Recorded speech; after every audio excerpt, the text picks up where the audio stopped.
बिस्मिल्लाहिर्रहमानिर्रहीम। क्लास 10 के स्टूडेंट्स कैसे हैं आप सब लोग? उम्मीद है ठीक होंगे और आपका कामकाज भी ठीक चल रहा होगा, पढ़ाई भी सही चल रही होगी। तो हमने न्यूमेरिकल शुरू किए हुए हैं चैप्टर 1 के। पहले 4 न्यूमेरिकल हो गए थे, तो आज 5वां न्यूमेरिकल इंशाल्लाह करेंगे और उसके साथ छठा भी करेंगे। 5वें न्यूमेरिकल की वैल्यू ये दिया, क्वेश्चन ये दिया हुआ है, if 100 waves pass through a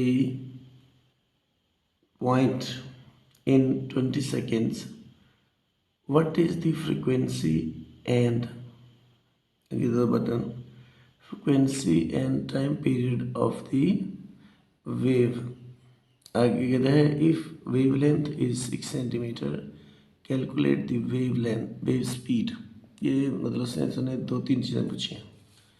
इसका जब डेटा लिखेंगे तो डेटा में सबसे पहले सारी जो चीज़ें दी होती हैं वो लिखते हैं। एक तो नंबर ऑफ़ वेव्स दी हुई है 100, इसका नंबर का कोई यूनिट नहीं होता तो इसके साथ कोई यूनिट नहीं लगाएंगे। टाइम दिया हुआ है 20 सेकेंड, तो ये सेकेंड साथ लगाएंगे आप। और दिया हुआ है जी वेवलेंथ, और वेवलेंथ को लैम्डा से ज़ाहिर करते हैं, और लैम्डा दिया हुआ है 6 सेंटीमीटर। आपको पता है लेंथ का यूनिट जो होता है वो मीटर होता है, तो सेंटीमीटर की जब मीटर बनाते हैं तो 100 से डिवाइड करेंगे तो आएगा 0.06 मीटर। अब ये मीटर भी बन गए हैं। अब हमने क्या निकालना है? फ्रीक्वेंसी निकालनी है एक चीज़ और स्पीड दूसरी चीज़। अब हमने ना फ्रीक्वेंसी की डेफिनेशन पढ़ा था कि फ्रीक्वेंसी वो चीज़ होती है जो नंबर ऑफ़ वाइब्रेशन पर सेकंड होती है ना, कि कोई बॉडी नंबर ऑफ वाइब्रेट करती है पर सेकंड, उसे फ्रीक्वेंसी कहते हैं। Since frequency is number of vibrations per second, so frequency is equal to number of waves। waves भी तो आपको पता है वाइब्रेट कर रही होती हैं, और ओवर टाइम वेव्स कितनी है 100 और टाइम कितना है 20। तो 20 से 100 को डिवाइड किया तो ये आ जाएगा 5, और जो हमारे पास फ्रिक्वेंसी होती है इसका यूनिट होता है HC। क्या यूनिट होता है? हर्ट्ज। तो ये हमारे पास फ्रिक्वेंसी आ गई है। अब हमने निकालनी है स्पीड। तो इस चैप्टर के एंड में आपने पढ़ा हुआ है, पहले चैप्टर के एंड में, कि फ्रिक्वेंसी, वेवलेंथ और स्पीड में एक रिलेशनशिप होता है आपस में, उसे कहते हैं V is equal to F lambda.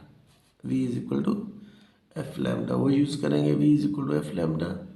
V वैसे ही F की जगह 5HC लगा दिया और मल्टीप्लाई डाल के 0.06 मीटर तो लगा दिया। इन दोनों को मल्टीप्लाई किया तो आया 0.3, और स्पीड का यूनिट होता है ms-1।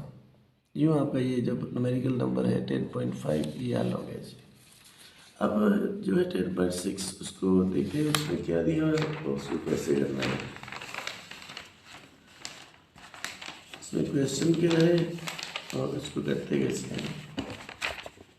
10.6 जो है इसमें क्वेश्चन ये दिया हुआ है,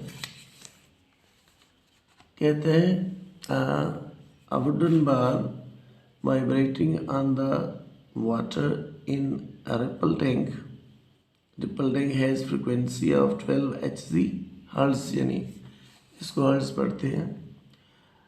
The resulting wave has a wavelength 3 centimeter। तो आगे कहता है what is the speed of the wave. इसमें भी आपने स्पीड निकालनी है, जिसमें पहले इसका डेटा लिखेंगे। इसमें फ्रिक्वेंसी दी हुई है, एफ से ज़ाहिर करेंगे, और ये दी हुई है हमारे पास 12 Hz, वैसे लिख दिया।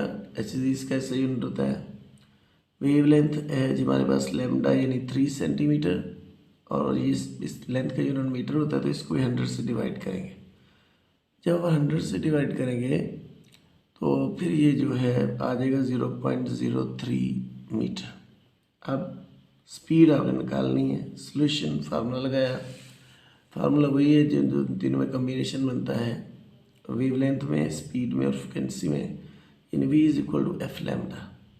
एफ की जगह एफ की वैल्यू लगा देंगे 12 Hz, और लैम्डा की जगह 0.03 मीटर। फिर इनको कैलकुलेटर से मल्टीप्लाई करेंगे तो आ जाएगा 0.36।